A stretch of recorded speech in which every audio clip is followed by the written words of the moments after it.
You feel a profound sense of quiet stillness as the morning light begins to softly filter through the heavy velvet curtains, painting the room in a palette of muted grays and gentle blues. The air around you is cool and fresh, carrying the faint, clean scent of linen and a subtle whisper of beeswax polish from the antique furniture that fills the spacious room. Your body is nestled deeply into the soft contours of your four-poster bed, the mattress generously stuffed with horsehair, offering a supportive yet yielding embrace. The fine linen sheets, meticulously smoothed by Agnes the evening before, feel incredibly cool and crisp against your skin, a comforting contrast to the lingering warmth that radiates from beneath the thick, quilted eiderdown covering you. This particular type of mattress, filled with horsehair, was considered a luxury in Victorian times, chosen for its firmness and durability, providing a level of comfort that might feel surprisingly familiar, yet subtly different from what you know. You listen closely, and you might detect the very distant, almost imperceptible sound of a horse-drawn carriage rumbling softly over the cobblestone streets far below, its rhythmic clatter fading into the background hum of a city just beginning to stir. Perhaps from a little further away, the faint melodious chime of a church bell drifts through the quiet air, a gentle reminder of the slow, unfolding passage of time. These sounds are not intrusive. They are merely whispers on the edge of your awareness, serving only to deepen the profound sense of peace that surrounds you. You allow yourself to simply be in this moment, suspended between the dreams of the night and the gentle awakening of the day, feeling the effortless rhythm of your own breath rising and falling, a steady, soothing pulse that centers you in the quiet of the morning. With a slow, languid stretch, you begin to awaken fully, feeling each muscle gently lengthen, each joint softly yielding. Your fingers might curl and uncurl, tracing the soft patterns woven into the fabric of your sheets, feeling the cool, smooth texture against your skin. You might notice the subtle indentations your head has left in the plump pillow, a testament to the deep, restorative sleep you have just enjoyed. There is no urgency in this awakening, no sudden jolt, but rather a gradual unfurling, like the delicate petals of a flower slowly opening to the first rays of the sun. You take another deep, satisfying breath, filling your lungs with the cool morning air, feeling it expand your chest, then slowly releasing it, a long, calming sigh that dissipates into the quiet room. The very act of stretching in this calm moment becomes a gentle invitation for your body to release any lingering tension from the night. After a few more moments of quiet contemplation, allowing your mind to gently drift in this liminal space, a soft, respectful tap echoes on the heavy oak door of your bedroom. It's a familiar sound, one that marks the beginning of your day's structured rhythm, signaling the arrival of Agnes, your devoted lady's maid. You hear the gentle, almost imperceptible click of the latch, followed by the soft, smooth creak of the door as it swings inward. Then, the faint rustle of Agnes's skirts, a whisper of fabric, often starched cotton, as she moves silently into the room. She approaches your bed with practiced grace, her steps light and deliberate, disturbing nothing of the room's serene atmosphere. With quiet efficiency, she begins to draw back the heavy velvet curtains, allowing a soft, diffused morning light, characteristic of London's often overcast skies, to gently flood the room. The space brightens, revealing the subtle textures of the wallpaper, the gleam of polished mahogany furniture, and the muted colors of the intricate Persian rug beneath your feet. You slowly swing your legs over the side of the bed, feeling the momentary cool sensation of the wooden floor against the soles of your feet before they sink into the plush softness of a thick, woven rug that covers the central area of the floor. Agnes stands ready, holding out a soft, warm dressing gown, perhaps made of fine flannel or brushed cotton, which you slip into, feeling its comforting weight envelop you. Its familiar scent, clean and faintly floral from recent laundering, adds another layer of comfort to the morning, a subtle hint of the domestic care that permeates your life. Your movements are unhurried, a quiet ballet of routine that has been perfected over many years. You make your way towards the dressing room, a smaller, more intimate space adjacent to your main bedroom, designed specifically for the morning's elaborate preparations. The light here is a little brighter, focused on the large cheval mirror that stands waiting, reflecting the calm order of the room. In the center of the dressing room, Agnes has already laid out the day's first crucial garment, your corset. It lies waiting on a small, polished mahogany table, perhaps a Georgian piece with delicate turned legs. A beautifully crafted piece of attire.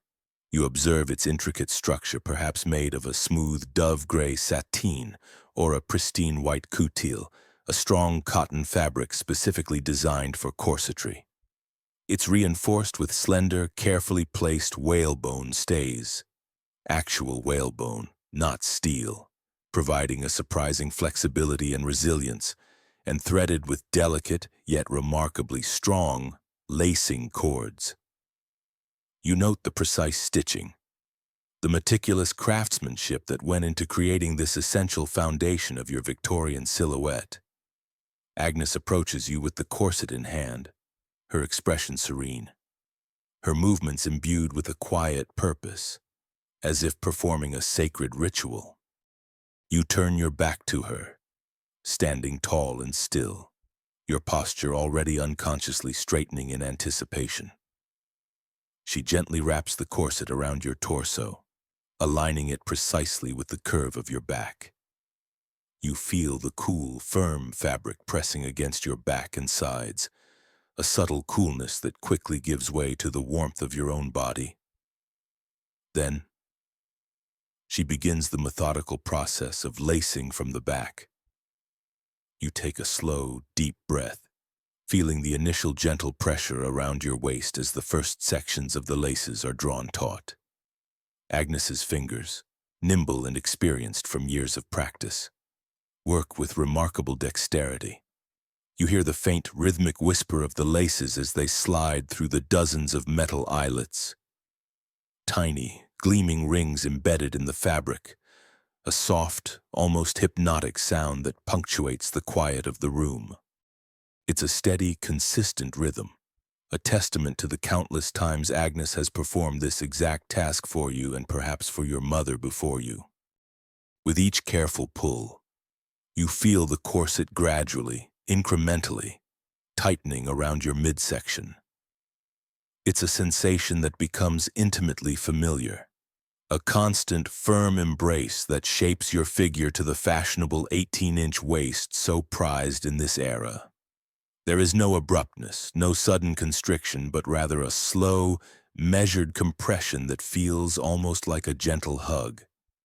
You might feel a gentle shift as your internal organs subtly rearrange themselves, making room for the elegant, upright posture that the corset mandates. Agnes might hum a soft, almost imperceptible tune as she works, her brow furrowed in concentration, her focus absolute, ensuring that every line is perfectly smooth, every curve precisely sculpted. The whalebones, initially cool, soon warm to your body temperature, providing a rigid yet surprisingly comforting support. This process demands a quiet patience, a calm surrender to the demands of the day's attire, transforming your body into a living sculpture, ready to present itself to the meticulously structured world outside. It is, in its own way, a meditation, a focus on the subtle changes within your own form, a preparation not just of the body, but of the mind for the graceful comportment expected of you. This careful process ensures that the corset is not just an undergarment, but a foundation for the entire day's composure. A well-fitted corset, according to Victorian etiquette guides, was key to a lady's bearing and even her health, supporting her posture and allowing her to carry the heavy layers of her gowns with ease. With the corset now perfectly in place, creating the desired silhouette, Agnes moves seamlessly to the next stage of your morning ritual, the layering of your voluminous skirts and undergarments. Each piece is chosen with care from a large wardrobe, perhaps a magnificent piece of dark, polished oak, standing against one wall of the dressing room. The garments are laid out on a nearby chaise longue, covered with a soft embroidered throw, waiting their turn to contribute to the intricate architecture of your daily attire. You stand patiently, your arms relaxed at your sides, allowing Agnes to perform her delicate work. The air in the dressing room is calm, perhaps carrying the faint scent of pressed laundry, a clean, fresh aroma that accompanies each new layer as it is unveiled. First, a soft cotton chemise, sometimes called a shift, is gently lowered over your head. You feel the fine, breathable fabric softly whispering past your face, then settling against your skin, a smooth, comfortable barrier between your body and the more structured undergarments. It's a simple, unadorned garment, often with delicate lace trim at the neckline and sleeves, but its presence is essential for comfort, absorbing perspiration and maintaining cleanliness throughout the day. Agnes smooths it down, ensuring it lies perfectly flat beneath the corset, creating a smooth foundation. You might feel a gentle warmth spreading as the fabric settles, taking on your body heat, a subtle cocooning sensation. Next, a series of petticoats are presented. These are not merely decorative. Each serves a specific purpose in building the desired shape and providing warmth and modesty. Agnes might first bring a wool flannel petticoat, especially on a cooler London morning. A common occurrence. You feel its soft, slightly textured surface as she carefully guides it over your head and down your figure. It settles around your waist, secured with a simple drawstring or button at the waistband. The flannel provides a comforting warmth, a subtle insulation against the morning chill, and adds a foundational layer of softness that helps to pad the corset lines, making them less visible through your outer layers. This attention to detail, even for unseen garments, was paramount. Following the warmer layer, several cotton or linen petticoats are added, each progressively wider than the last. You feel the crispness of the laundered fabric as each one is carefully draped. There might be a slight rustle as they fall, a gentle sound like dry leaves skittering across a path, or the soft swish of a broom on a wooden floor. Agnes ensures each petticoat lies smoothly, meticulously avoiding any bunching or creasing that could disrupt the elegant lines of your outer dress. The increasing volume around your lower body becomes steadily more noticeable, a gentle billowing that hints at the grand silhouette to come. Each petticoat is a testament to the era's emphasis on propriety and graceful fullness, designed to create a soft, rounded shape that was considered the height of fashion. They added to the modesty and provided a canvas upon which the outer dress could truly shine. Then comes the most defining structural element, the crinoline. Agnes handles it with practiced ease, a large, dome-shaped framework of flexible steel hoops. Unlike the heavy, cumbersome layers of earlier periods, where ladies might wear 6 or more starched petticoats, this crinoline is surprisingly light, its circular form offering an airy space rather than dense fabric. You step into its expansive circumference, feeling the smooth metal hoops settle around your waist. It provides the essential bell-like shape for your skirt, pushing the fabric outwards to create the fashionable width without the stifling weight of countless fabric petticoats. You can distinctly feel the air circulating freely beneath its wide dome, a welcome sensation that prevents overheating, especially as the day progresses and you move through crowded rooms. The crinoline, despite its imposing size, is a marvel of Victorian engineering, a triumph of form and function.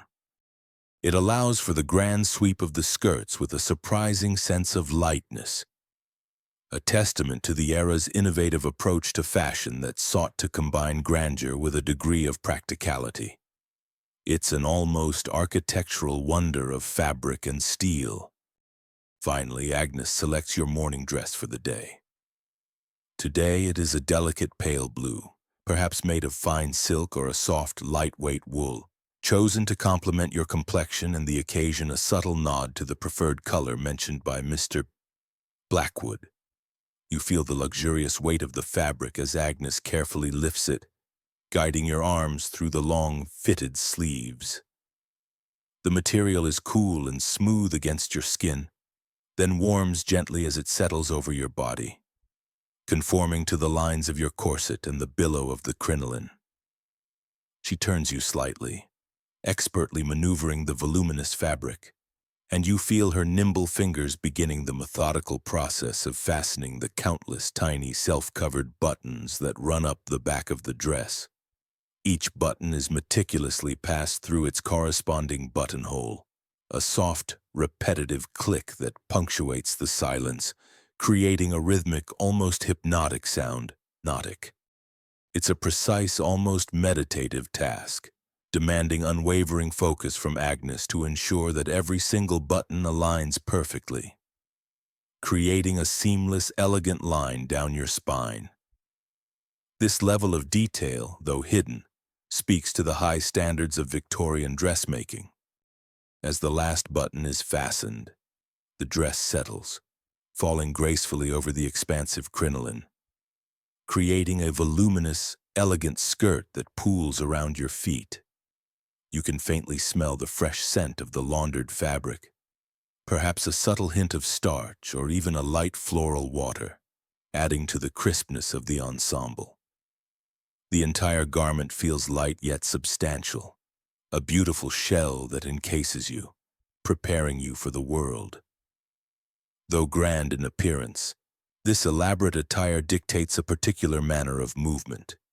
You learn to walk with a deliberate glide, each step measured, to ensure the wide skirt moves with an elegant sway rather than an awkward bounce. Sitting becomes an art form. You learn to perch delicately on the very edge of chairs, allowing the fabric to billow gracefully around you, creating a dramatic, yet controlled silhouette that was both fashionable and a testament to the wearer's grace. Even a simple act like turning your head requires a subtle adjustment of your shoulders and the upper body, a conscious awareness of the wide skirt that flows behind you, lest you brush against furniture or other people in a crowded room. It's a quiet lesson in poise and presence, a daily practice in embodying the refined elegance expected of a lady in Victorian society. Every button, every seam, every fold of fabric is part of this deliberate ritual, a transformation from the soft contours of sleep to the structured beauty of the Victorian day. The sounds, the sensations, the very act of dressing all contribute to a feeling of being meticulously prepared, of stepping into a role that is both grand and subtly demanding. You are now fully arrayed, ready for the structured engagements that await you, draped in layers of grace and quiet expectation, poised for the day's gentle unfolding. You are a picture of Victorian propriety, an embodiment of the era's intricate aesthetic. Once the lacing is complete, Agnes gently smooths down the fabric of the corset, ensuring there are no creases or bumps. You feel the overall sensation of being firmly yet comfortably contained, a feeling of uprightness and poise. The air now feels a little different around your midsection, cooler perhaps, as the fabric acts as a boundary, allowing for only shallow breaths. The entire process, from the first touch of linen to the final knotting of the laces, is a quiet ballet of meticulous care and established routine, setting the deliberate, unhurried tone for the remainder of your morning and the gentle unfolding of your Victorian day. It's a silent conversation between you and Agnes, a shared understanding of the precise ritual that underpins the elegance of the era. As the last button is fastened, the dress settles, falling gracefully over the expansive crinoline, creating a voluminous, elegant skirt that pools around your feet. You can faintly smell the fresh scent of the laundered fabric, perhaps a subtle hint of starch or even a light floral water, adding to the crispness of the ensemble. The entire garment feels light yet substantial, a beautiful shell that encases you, preparing you for the world. Though grand in appearance, this elaborate attire dictates a particular manner of movement. You learn to walk with a deliberate glide, each step measured, to ensure the wide skirt moves with an elegant sway rather than an awkward bounce. Sitting becomes an art form. You learn to perch delicately on the very edge of chairs, allowing the fabric to billow gracefully around you, creating a dramatic yet controlled silhouette that was both fashionable and a testament to the wearer's grace. Even a simple act like turning your head requires a subtle adjustment of your shoulders and the upper body, a conscious awareness of the wide skirt that flows behind you, lest you brush against furniture or other people in a crowded room. It's a quiet lesson in poise and presence, a daily practice in embodying the refined elegance expected of a lady in Victorian society. Every button, every seam, every fold of fabric is part of this deliberate ritual, a transformation from the soft contours of sleep to the structured beauty of the Victorian day. The sounds, the sensations, the very act of dressing, all contribute to a feeling of being meticulously prepared, of stepping into a role that is both grand and subtly demanding. You are now fully arrayed, ready for the structured engagements that await you, draped in layers of grace and quiet expectation, poised for the day's gentle unfolding. You are a picture of Victorian propriety, an embodiment of the era's intricate aesthetic. The rustle of the silk or wool as you take a test step, the gentle swish of the crinoline beneath the layers. These are the soft sounds of your preparedness, a subtle melody of readiness. Part 4. The gentle hum of a noble household. With your toilette complete, you leave the quiet sanctuary of your dressing room and step into the elegant expanse of the family home, now fully awake and gently humming with the day's activities. The morning light, no longer diffused by heavy curtains, streams in through tall windows, illuminating the intricate patterns of the oriental carpets and casting a soft glow on the polished surfaces of mahogany and rosewood furniture. You might notice the subtle scent of freshly brewed coffee mingling with the more delicate aroma of toasting bread drifting from the direction of the breakfast parlor, a comforting blend that signals the start of the culinary day. It's a smell that speaks of warmth, of routine, and of the simple pleasures that begin each day. The air itself seems to hold a gentle resonance, a continuous hum of life unfolding with graceful precision. As you descend the grand staircase, perhaps a sweeping curve of dark wood with a finely carved banister, your hand glides smoothly over the cool, polished surface of the wood. Your steps, now subtly influenced by the fullness of your skirts, become a deliberate, graceful glide, each footfall soft and measured on the plush carpet that muffles any sound. The house, though large, maintains a pervasive sense of order and quiet industry. You might hear the faint, distant clink of porcelain from the breakfast room, as cups are placed on saucer, or the soft whisper of a servant's duster moving across a far-off piece of furniture. Sounds that are familiar and reassuring in their regularity. These are not loud or intrusive noises, but rather the quiet symphony of a well-managed Victorian household. Each sound a tiny thread woven into the tapestry of the morning. Perhaps you can even distinguish the subtle creak of a floorboard from the upper floor as another family member or servant begins their day, a sound that quickly fades back into the ambient quiet. In the hallways, the air might carry the crisp, clean scent of recently polished brass or the subtle fragrance of cut flowers. Perhaps a vase of fragrant roses or sweet peas, arranged in a vase on a side table. Every detail speaks of meticulous care and attention, from the perfectly aligned framed paintings on the walls to the unblemished surface of a marble bust. You might pass by the library, where the faint, comforting smell of old books and leather lingers, hinting at quiet hours spent in scholarly pursuits. The soft gleam of sunlight on the spines of countless volumes creates an inviting glow, a silent promise of knowledge and calm contemplation. Or perhaps the drawing room, where sunlight now bathes the carefully chosen upholstery in warm light, inviting quiet conversation later in the day. The velvet drapes, pulled back to let in the light, hang in perfect undisturbed folds. The entire environment exudes a feeling of controlled elegance, a space designed for graceful living where every object has its place and every activity its designated time.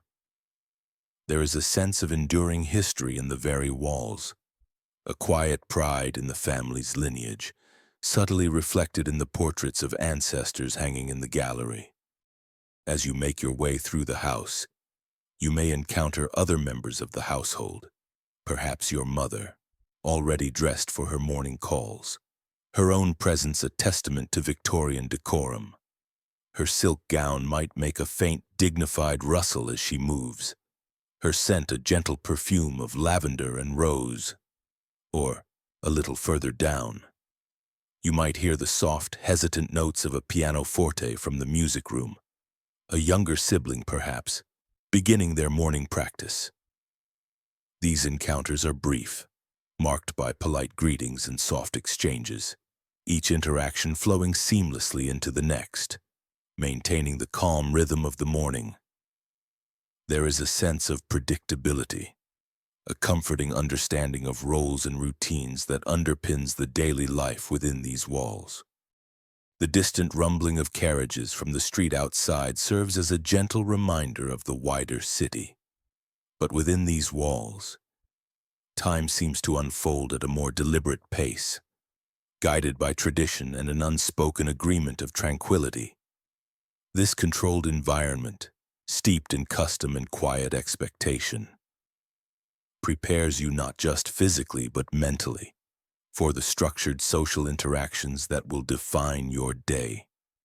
It is a world where every gesture, every sound, every scent contributes to a pervasive sense of order and gentle anticipation.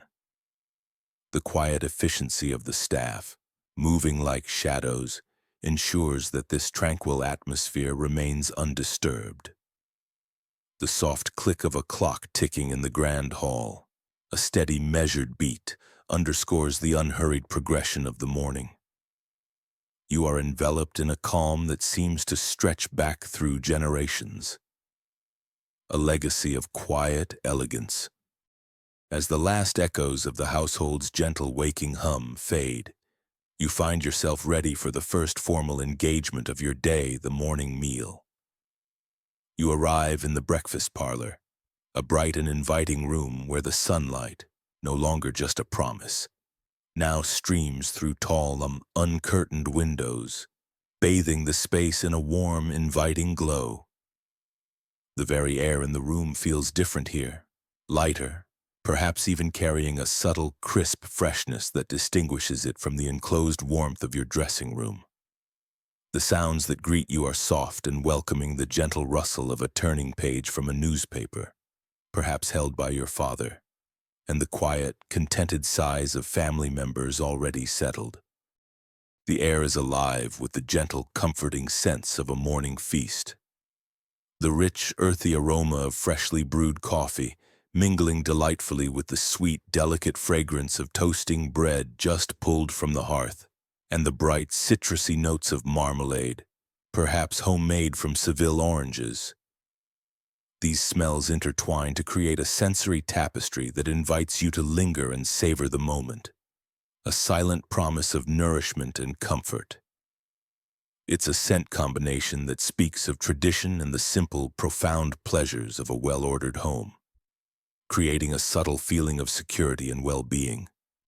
The breakfast table itself is a tableau of meticulous order and quiet luxury, reflecting the care and pride taken in the household's presentation.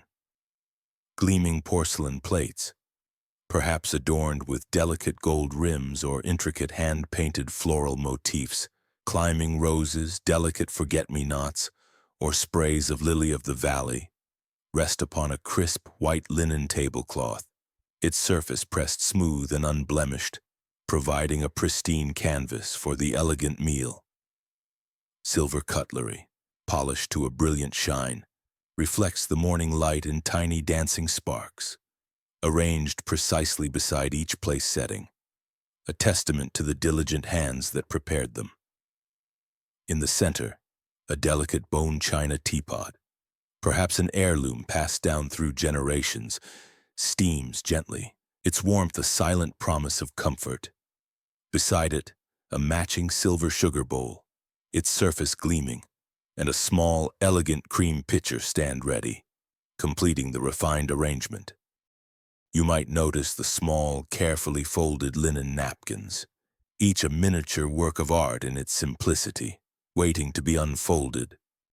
You take your accustomed seat, a high-backed dining chair cushioned with soft velvet, feeling its gentle support as your voluminous skirts softly billow around you. The fabric of your dress whispers a hushed sound as you settle, a faint rustle that quickly fades into the room's calm, becoming part of its ambient quiet. The conversation at the table is subdued, a gentle hum of polite exchanges between family members, perhaps discussing plans for the day or a recent piece of news from the London Times. These conversations are punctuated by the quiet clinking of spoons against teacups, a delicate porcelain song, and the soft, almost imperceptible scrape of a knife across toast as butter is spread. These familiar sounds create a soothing rhythm, a gentle auditory backdrop to your unhurried meal, a comforting symphony of domesticity. You reach for the teapot, feeling the warm, smooth porcelain against your fingertips, and carefully pour a steady stream of dark, aromatic tea into your cup. A splash of rich, golden cream swirls lazily into the amber liquid, creating a beautiful marbled pattern before dissolving into a lighter, inviting hue. The warmth of the tea spreads through you, a comforting heat that settles in your chest, easing you further into the day. A quiet warmth that chases away any lingering trace of morning chill. The delicate fragrance of the tea leaves, perhaps a fine Earl Grey with its bergamot notes, or a subtle Darjeeling with its muscatel undertones, fills your senses, a quiet moment of sensory pleasure that brings a sense of inner calm. As you enjoy your breakfast, you might select a piece of perfectly toasted bread, its crust delicately crisp, its interior soft and yielding to the touch. With a small silver knife, you spread a generous dollop of sweet apricot marmalade across its surface, the fruit's gentle tartness a delightful counterpoint to the bread's warmth.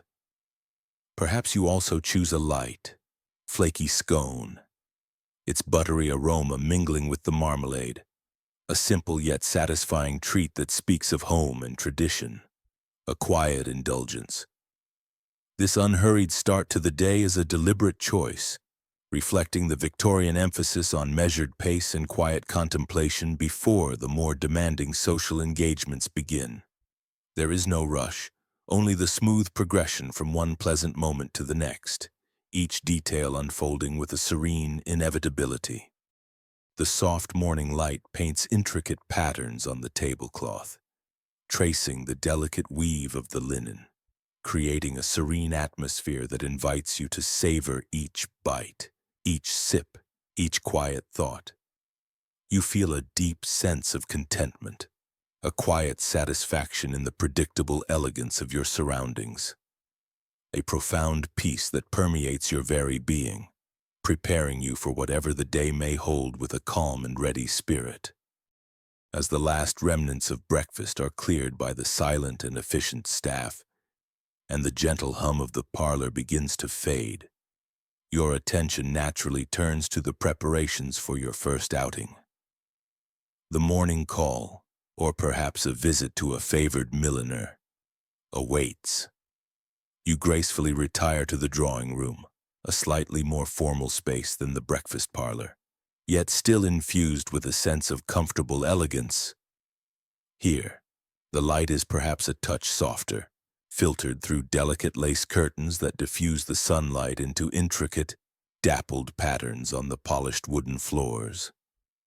The air, too, has a subtle difference, perhaps a faint, refined scent of beeswax polish from the furniture, or the lingering fragrance of the carefully arranged fresh flowers from yesterday's delivery. Agnes awaits you, her movements as precise and unhurried as ever, her presence a comforting constant in your routine. In her hands, she holds a pair of soft, supple gloves. These are not merely accessories but essential components of Victorian propriety, a silent declaration of a lady's refinement and readiness for public life. They are a boundary between your intimate world and the bustling public sphere, a small but significant layer of decorum. You extend your hand, and Agnes carefully draws the fine kid leather over your fingers. You feel the smooth, cool material at first, a gentle embrace as it conforms perfectly to the unique shape of your hand. Almost immediately, the leather warms from your body heat, molding to your skin, becoming a comfortable second layer that feels almost like a part of you. The gloves extend elegantly past your wrist, fastening with tiny, almost invisible pearl buttons that are meticulously secured, each one a subtle detail that speaks of understated luxury and careful craftsmanship. A lady would rarely appear in public without her gloves. It was a quiet rule of decorum that added to the elegant and modest silhouette of the era. A finishing touch of impeccable taste. The faint, earthy scent of fine leather from the gloves is a subtle addition to the air, a sign of quality and thoughtful maintenance, a reassuring aroma. Next, Agnes presents your bonnet. This is far more than a simple hat.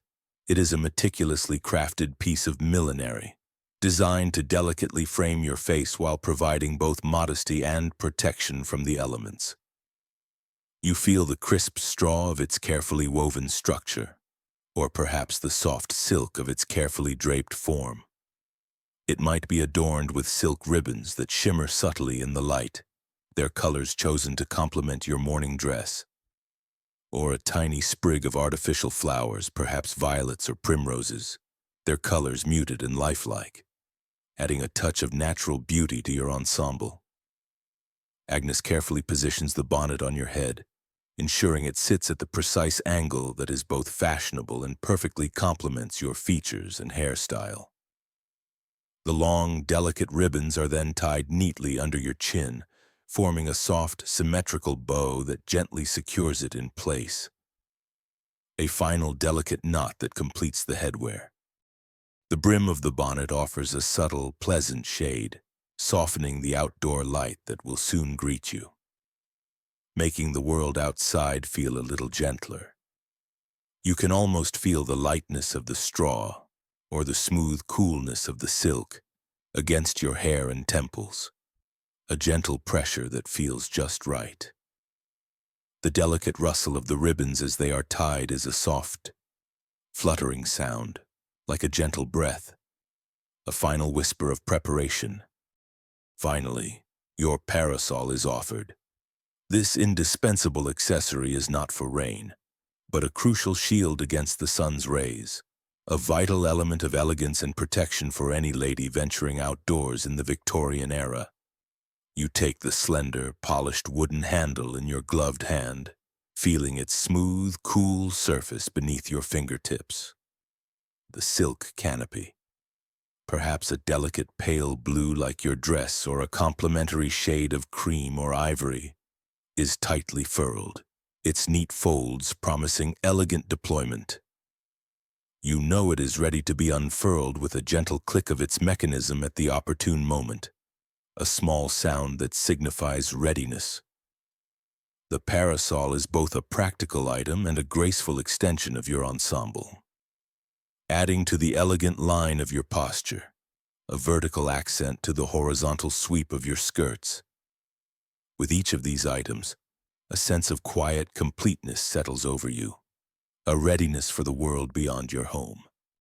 You are not simply dressed, you are adorned, composed, and prepared for the delicate social dances of the day. The complete ensemble feels like a harmonious blend of textures and gentle weight, each element contributing to your poised and proper appearance. The air around you, now subtly warmed by the preparations, feels charged with a quiet anticipation for the gentle interactions to come. You are a picture of quiet elegance, ready for the unfolding day, feeling completely and serenely prepared. A vision of refined Victorian grace. As the morning unfolds and your preparations are complete, the day subtly shifts its focus towards the afternoon's more structured engagements. Your first destination might be a stately townhouse for a morning call, a quintessential Victorian social ritual, often conducted between 11 in the morning and 3 in the afternoon. You arrive in a carriage, perhaps a sleek brougham, feeling the gentle sway as it pulls up to the imposing front door. The liveried footman assists you out, and you feel the crisp air of the city street for a brief moment before you are ushered inside. You are led into a grand drawing room, a space that might be larger and more ornately decorated than your own, but one that nonetheless exudes that pervasive sense of ordered elegance. The furniture here, perhaps heavily carved rosewood or mahogany, is arranged with careful precision, creating inviting conversational groupings. The air carries a delicate perfume, a blend of polished wood, the faint scent of dried potpourri from a decorative bowl on a side table, and the subtle, fresh aroma of cut flowers arranged in a crystal vase. The light in this room is softer, diffused by voluminous lace curtains that filter the sunlight into intricate, dappled patterns on the Aubusson rug, casting a mellow glow over the scene that makes the colors seem richer, deeper. You are then greeted by your hostess, perhaps a woman of quiet dignity and refined composure, her own attire a testament to the era's meticulous taste, perhaps a silk visiting dress, its color subdued but its fabric of undeniable quality. Your interaction with her and with the other guests is marked by polite conversation, a gentle exchange of pleasantries that flows like a well-rehearsed melody, each phrase chosen with care and precision. You speak of trivial matters, the day's agreeable weather, a recent successful garden party, perhaps the latest literary sensation from a popular author like Charles Dickens or George Eliot, whose works were often discussed in such genteel settings. The words are carefully chosen, each phrase a delicate brushstroke on the canvas of social interaction, designed to entertain without challenging, to connect without demanding. Soon, a footman or parlor maid approaches, offering tea and delicate biscuits. You accept a cup, feeling the warmth of the fine porcelain against your gloved fingertips, its delicate handle barely perceptible beneath the soft leather. The tea, perhaps a lighter blend than your morning brew, steams gently, its subtle fragrance rising to meet you. You might also choose a small, buttery shortbread biscuit, its sweetness a delicate contrast to the mild tea, or a wafer-thin finger sandwich, its crust meticulously trimmed. You hear the soft tinkle of spoons against teacups as guests stir their tea, a delicate, almost melodic sound that punctuates the calm hum of conversation. This is a world where subtle gestures speak volumes, conveying unspoken messages of breeding and social standing.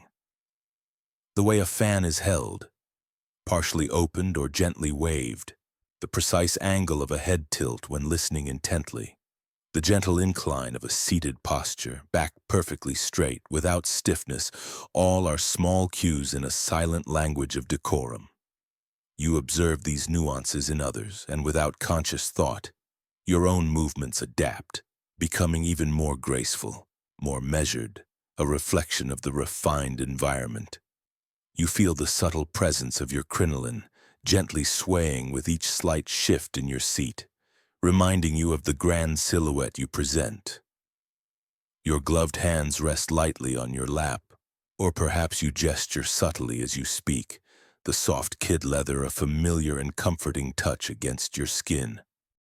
The conversation remains light, carefully avoiding any topics that might cause discomfort or spirited debate. Politics, religion, or personal gossip are generally considered inappropriate for such calls.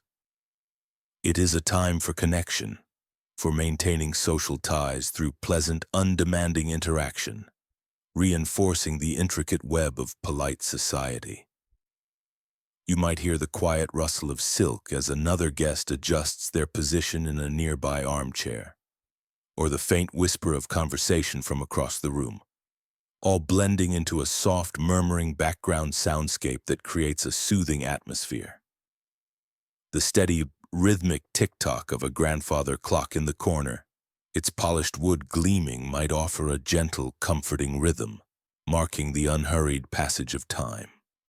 A typical morning call, according to Victorian etiquette guides like those found in Etiquette for Ladies 1840s editions, would last no more than 20 minutes, ensuring a steady stream of polite visitors without overstaying one's welcome, a delicate balance of social obligation and respect for time.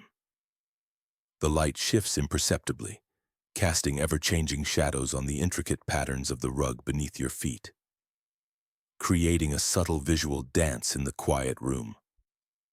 You feel a quiet confidence in your posture, a sense of belonging within this refined social sphere, a deep satisfaction in fulfilling your role with grace and precision.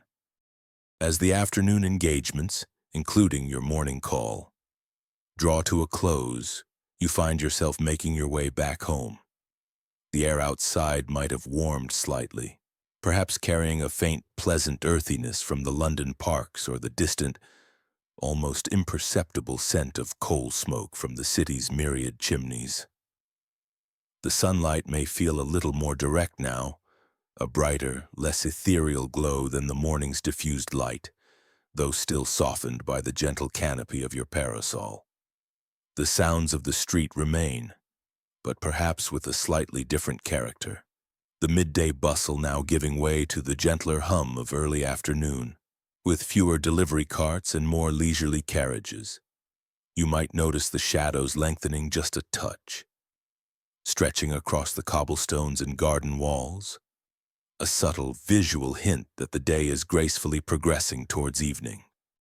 Upon returning to the quiet sanctuary of your home, you might retreat directly to a private sitting room or perhaps a more secluded study, a space specifically designed for contemplation and personal repose. Here, the atmosphere is deliberately calm. The light is dim and inviting, perhaps filtered through heavier velvet curtains that block the harsher glare of the afternoon sun, or softened by the glow of a small, carefully tended fire in the grate, if the day is cool enough to warrant it. The soft crackling of the fire, a low, rhythmic sound, would be deeply soothing, a gentle counterpoint to the quiet of the room. You gently begin the process of divesting yourself of your outdoor attire. First, you untie the ribbons of your bonnet, feeling the slight relief as the gentle pressure under your chin eases. You carefully lift the bonnet from your head, perhaps placing it on a small, elegantly carved side table near a comfortable armchair. Then, with deliberate slowness, you begin to remove your gloves, feeling the soft kid leather peeling away from your skin, a subtle liberation for your fingers. There is a sense of quiet unwinding, a subtle relaxation of the structured posture you maintained throughout the morning's social calls. You might gently stretch your fingers, feeling the renewed freedom of movement. You then settle into a comfortable armchair, the plush velvet or rich tapestry fabric yielding to your form, inviting you to sink deeper into its embrace. The weight of your day dress, though substantial, feels less restrictive in this relaxed setting. You might pick up a book from a nearby table, perhaps a volume of classical poetry, a gentle novel of domestic life, or an illustrated guide to botanical specimens, allowing your eyes to drift across the printed words. The faint, comforting scent of old paper and leather from the book is a familiar aroma that invites your mind to wander gently, to escape into stories or knowledge. The silence of the room is profound, broken only by the soft crackling of the fire in the grate, if present, or the gentle, steady ticking of a mantel clock, its brass pendulum swinging with a hypnotic rhythm, marking the calm beat of time. This is a time for quiet reflection, a period of gentle introspection before the evening's activities begin. You might close your eyes for a moment, allowing the events of the day to drift through your mind like soft clouds across a summer sky. The polite conversations, the elegant gestures, the subtle sounds of the city all form a gentle, fading tableau in your memory. You feel your muscles begin to softly relax, the slight tension from maintaining a perfect posture throughout the morning gradually easing away. The weight of your skirt, while still present and voluminous, seems less demanding now, almost a comforting embrace, pooling gracefully around you. The changing light outside the window, perhaps fading to a softer golden hue or even a gentle, pearlescent gray, unmistakably signals the approach of evening. The air grows cooler, and a quiet stillness descends upon the house as the daytime activities subside.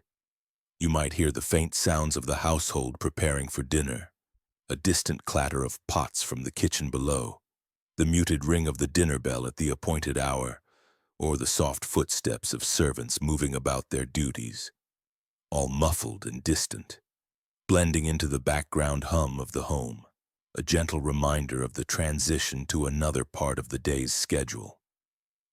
There is a deep sense of peaceful anticipation for the quiet evening hours ahead. Perhaps a family dinner in the dining room, followed by an evening of reading by the fire, a quiet game of cards, or a gentle session of music. This gentle transition from the day's structured engagements to the evening's repose is a deeply soothing experience, allowing your mind and body to completely relax, enveloped in the quiet order and comfort of your Victorian life. You are perfectly at ease, poised between the gentle memories of the day and the tranquil promise of the night, feeling a deep, abiding peace settle over you. As the soft, golden light outside fully yields to the gentle twilight, a new chapter of your day gracefully begins. The subtle, distant sounds of the household preparing for dinner, which earlier were mere whispers, now grow a touch more distinct, signaling the approaching hour. You hear the faint, purposeful clink of silverware being laid, and perhaps the soft hum of voices from the servants' quarters, all blending into a comforting orchestration of domestic activity. There is a quiet sense of anticipation as the house prepares for its evening repose, a shift from the individual pursuits of the afternoon to the collective gathering of the family. You are summoned to the dining room, a space that transforms dramatically with the setting sun. Gone is the bright, unfiltered light of morning. In its place, the room is bathed in the warm, inviting glow of gaslight chandeliers or perhaps the softer radiance of candles flickering from polished silver candelabras. The light creates intimate pools of warmth, making the dark mahogany table gleam with a rich luster and highlighting the intricate patterns of the wallpaper, perhaps a deep, comforting shade of burgundy or forest green. The air in the dining room is now richer, carrying the subtle, savory aromas of the evening meal. perhaps the comforting scent of roasted lamb, mingled with the delicate fragrance of steamed vegetables and a hint of something sweet from the dessert course. You take your place at the table, perhaps opposite your father or beside your mother, feeling the familiar supportive embrace of your dining chair. The table itself is a masterpiece of arrangement, fine linen tablecloth, now perhaps a slightly heavier damask, perfectly pressed and cascading elegantly to the floor.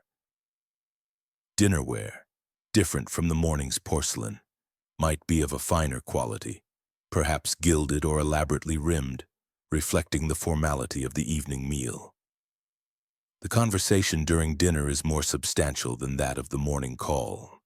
It flows naturally, weaving through topics of the day's events, discussions of current affairs gleaned from the evening papers, or perhaps intellectual debates on philosophical ideas or scientific discoveries. You participate thoughtfully, offering measured opinions, your voice a soft addition to the gentle murmur of discussion. You hear the quiet clinking of forks against plates, the soft pouring of wine into crystal glasses, and the gentle murmur of family voices, all blending into a symphony of refined domesticity. The meal itself is an unhurried affair, a multi-course progression that encourages leisurely enjoyment and sustained conversation. Each course is presented with precise timing and quiet efficiency by the household staff, a seamless ballet of service. You savor the delicate flavors, the tender textures of the food, each bite a small pleasure, consumed with a quiet appreciation that mirrors the unhurried pace of the evening. A Victorian dinner, unlike modern quick meals, was a cornerstone of family and social life, a time for genuine connection and the leisurely exchange of ideas, often lasting for an hour or more. After dinner, the family typically retires to the drawing room once more, or perhaps a dedicated library, for an evening of intellectual pursuits and quiet entertainment. The atmosphere shifts to one of comfortable contemplation. The gas lights are perhaps dimmed further, casting a soft, intimate glow, or the fire in the hearth is stoked to burn brighter, creating dancing shadows that play across the walls. The air here might now carry the rich, warm scent of old leather-bound books, mingled with the subtle, comforting aroma of burning coal from the fireplace, creating a deeply inviting and scholarly ambiance. You might settle into a deep, upholstered armchair, its velvet or brocade fabric soft and yielding, offering a gentle embrace after the formality of dinner. Your hands might find a delicate piece of embroidery or needlework, your fingers moving with practiced ease, creating intricate patterns on silk or linen, the rhythmic pulling of the needle through fabric, the faint rustle of thread, become quiet, meditative sounds that accompany the evening's activities. Others might engage in a quiet game of chess or backgammon, the soft click of wooden pieces against the board a gentle counterpoint to the quiet. Your father or a male relative might read aloud from a new novel or a collection of poetry, their voice a steady, soothing presence filling the room. You listen attentively, allowing the words to wash over you, painting vivid images in your mind. This collective activity, a form of shared intellectual engagement, was common in Victorian households, providing entertainment and mental stimulation in an age before widespread electronic media. It fostered a quiet camaraderie, a shared appreciation for literature and thoughtful discourse. The overall impression is one of profound peace, of a mind engaged and a spirit at rest within the secure embrace of home and family. The world outside the window has now completely faded into the darkness, but within these walls there is warmth, light, and a deep, comforting sense of order. As the evening hours gently progress, a subtle shift begins to occur in the atmosphere of the drawing room or library. The intense focus on intellectual pursuits gradually softens, and a shared sense of tranquil unwinding descends upon the household. The conversation might become less structured, drifting into more personal reflections or quiet anecdotes. The rhythm of the day, which had earlier been one of purposeful activity and formal engagement, now slows to a gentle lull, guiding you towards repose. You feel a growing sense of quiet relaxation permeate your being. Perhaps your needlework is carefully set aside, the delicate threads secured, the frame placed gently on a nearby table.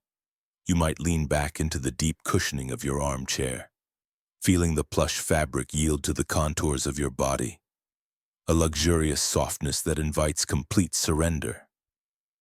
Your gaze might drift towards the flickering flames in the fireplace, their dance casting warm, shifting patterns on the walls, creating a mesmerizing play of light and shadow.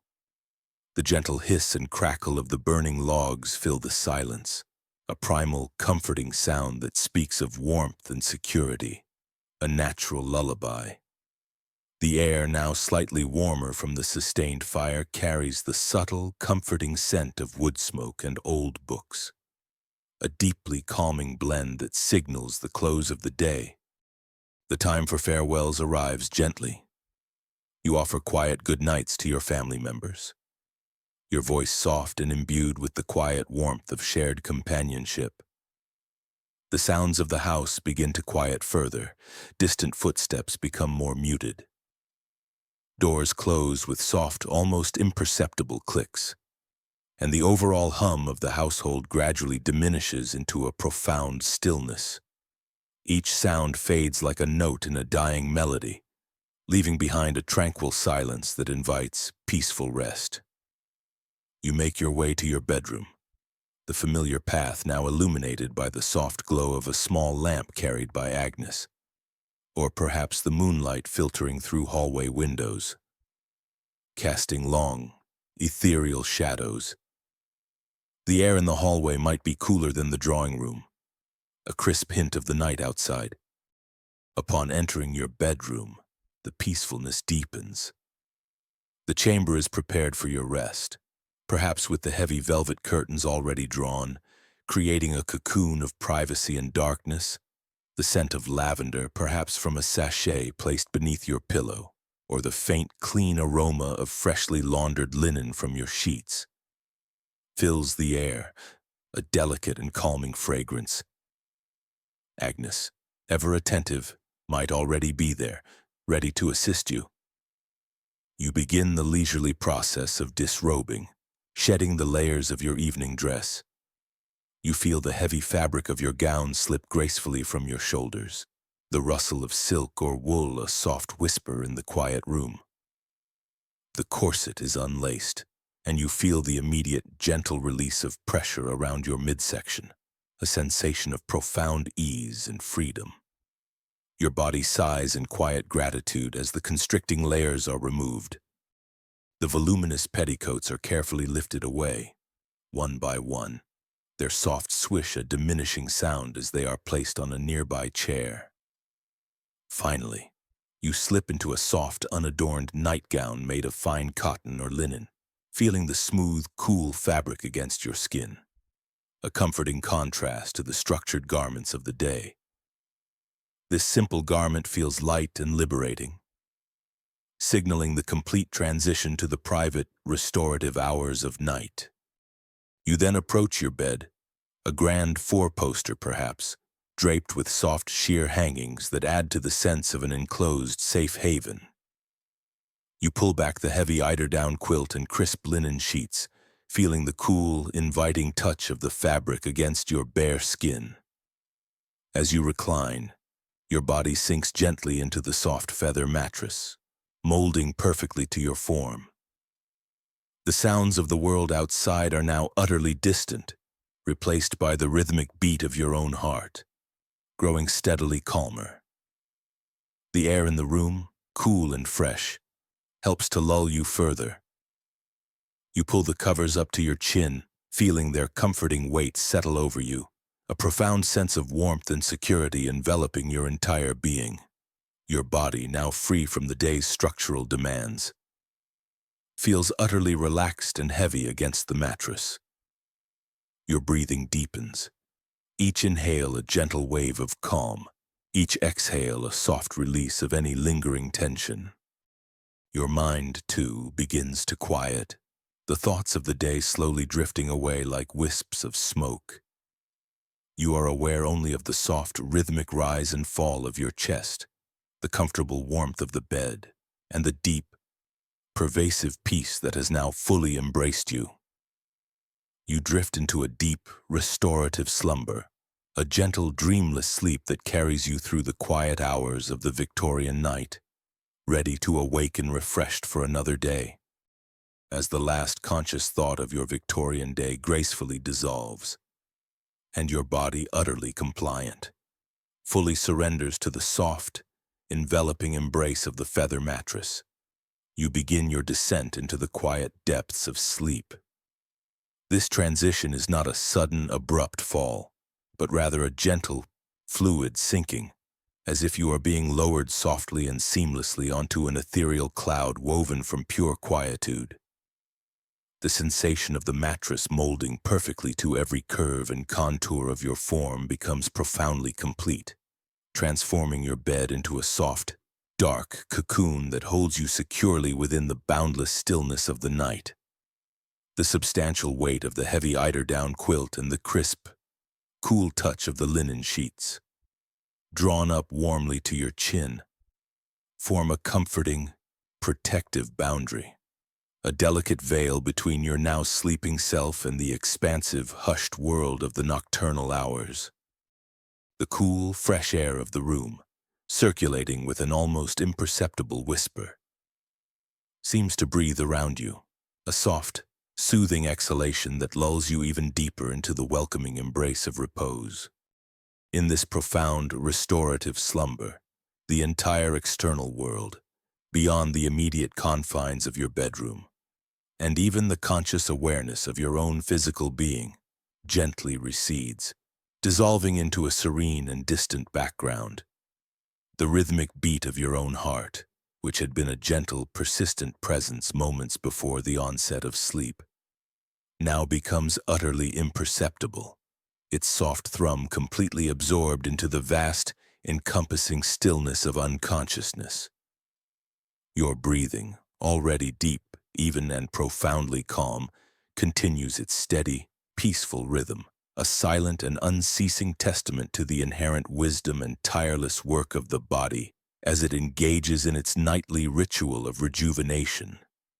There are no sudden jolts or jarring sounds, no abrupt shifts in sensation or light, only a profound, continuous sense of unbroken peace that wraps around you, layer upon soft layer, like the finest, most delicate blanket imaginable. This is the quiet, essential work of the night, a silent, intricate ballet meticulously performed by your weary body and resting mind, preparing you for the gentle unfolding of a new dawn. Within this profound stillness, while the conscious mind is at rest, you embark upon subconscious journeys. These are not dreams in the vivid narrative or often bewildering sense, but rather a more subtle, flowing, and ethereal experience. Perhaps you perceive gentle, abstract patterns of light and shadow, dancing with an almost imperceptible grace behind your closed eyelids, like distant, muted fireworks painting fleeting designs against a canvas of infinite velvet sky. You might experience a sensation of effortless, weightless floating, a buoyant lightness that utterly defies the very concept of gravity, allowing your spirit to wander unburdened and free from the constraints of the physical world. There are no structured narratives, no discernible characters, no dialogue to parse, just the pure, unadulterated sensation of being utterly and completely at peace, suspended in a boundless tranquility. The distinct, familiar sounds of the Victorian household, which were so carefully observed and interpreted during your waking hours. The gentle tick-tock of the mantel clock, the faint, aged creaks of the house settling into its nightly repose. Even the soft whisper of the wind through the old window panes, all are now entirely absorbed into the expansive quietude of your deep sleep. becoming an integral part of the profound, all-encompassing silence that cradles you. Your mind, while no longer actively processing complex thoughts, engaging in analysis, or recalling specific memories, is by no means entirely blank. Instead, it drifts effortlessly through a serene landscape composed entirely of quiet sensations and fleeting impressions. Perhaps you encounter a momentary glimpse of a soft, comforting color, like the faded hue of a favorite shawl, or a fleeting echo of a comforting scent, such as the distant fragrance of freshly baked bread from hours past, or the lingering warmth of the last embers in the drawing-room fireplace. These are not sharp recollections, but rather gentle, ephemeral impressions, like the faint, beautiful residue left behind by a day lived with meticulous grace. The subtle, constant pressure of your pillow beneath your head, the light, almost imperceptible touch of the sheet against your skin.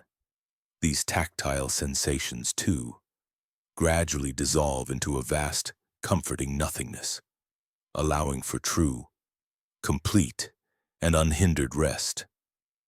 You are suspended in a timeless, boundless space, completely devoid of any lingering worry or future anticipation, simply existing in a state of deep, dreamless repose.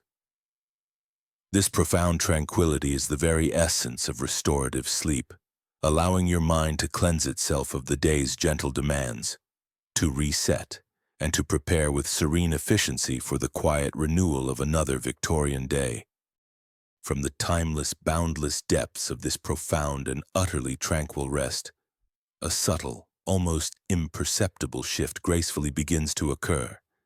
It is not an abrupt awakening, no jarring alarm or sudden jolt to consciousness, but rather a gentle, gradual transition back to awareness, much like a delicate flower slowly, patiently unfurling its petals at the first blush of dawn.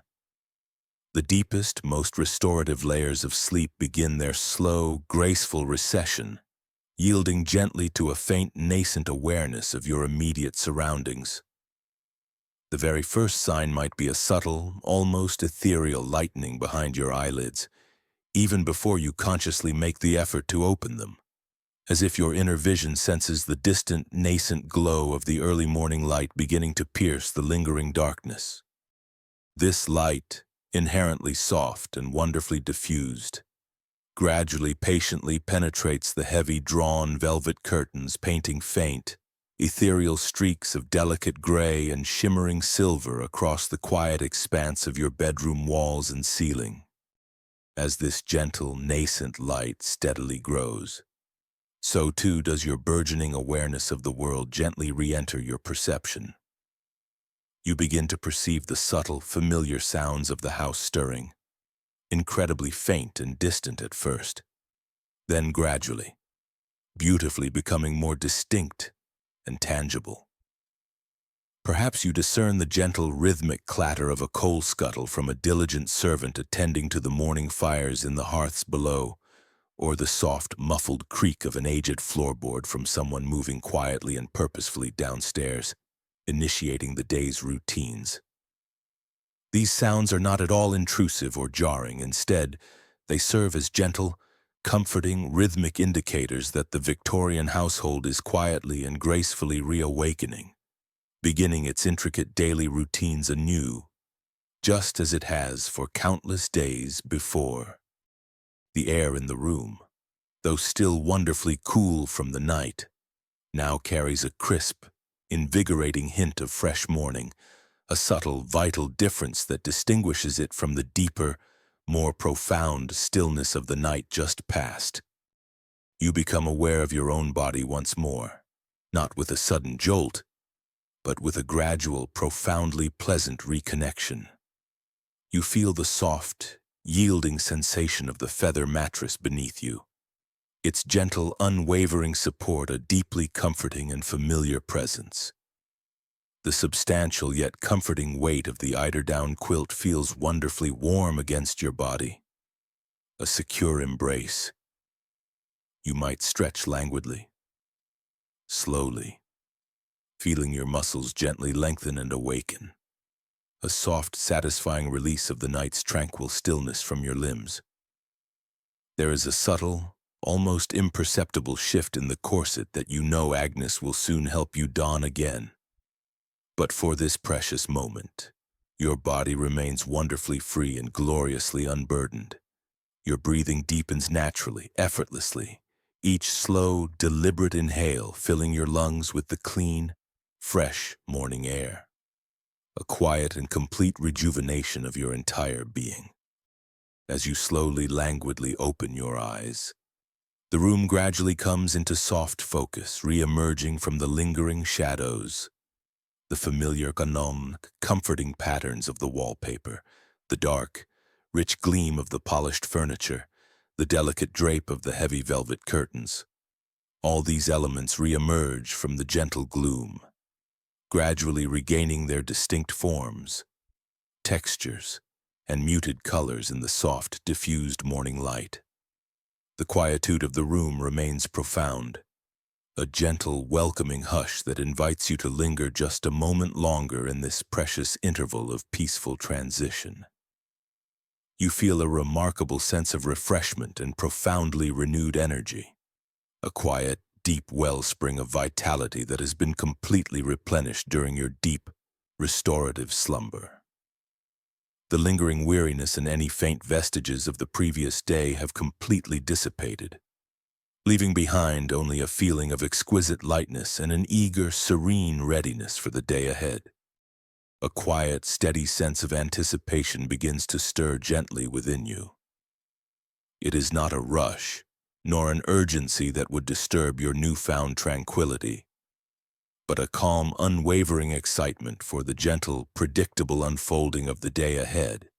You know, with a comforting certainty, that the familiar routines await you Agnes's quiet, indispensable assistance, the delicious morning meal in the sunlit breakfast parlor, the calls and social engagements of the afternoon, and the intellectual pursuits of the evening. Each part of the day, though meticulously structured, holds its own quiet beauty and its inherent, graceful purpose. You feel a profound and unbreakable connection to these precise rituals that so beautifully define your Victorian life. Understanding instinctively that these patterns provide not only an impeccable sense of order, but also a deep, abiding sense of peace and security that anchors your existence. This pervasive sense of peace, nurtured carefully through the silent watches of the night, now gently expands, filling your entire being with a quiet, unwavering confidence. You are perfectly ready to embrace the day, not with a sense of burdensome duty, but with a serene and poised readiness, knowing with absolute certainty that each moment will unfold with the same measured grace and quiet elegance that has characterized your journey thus far. This is the enduring promise of a new Victorian day, gently and serenely awaiting your calm, poised, and utterly refreshed engagement.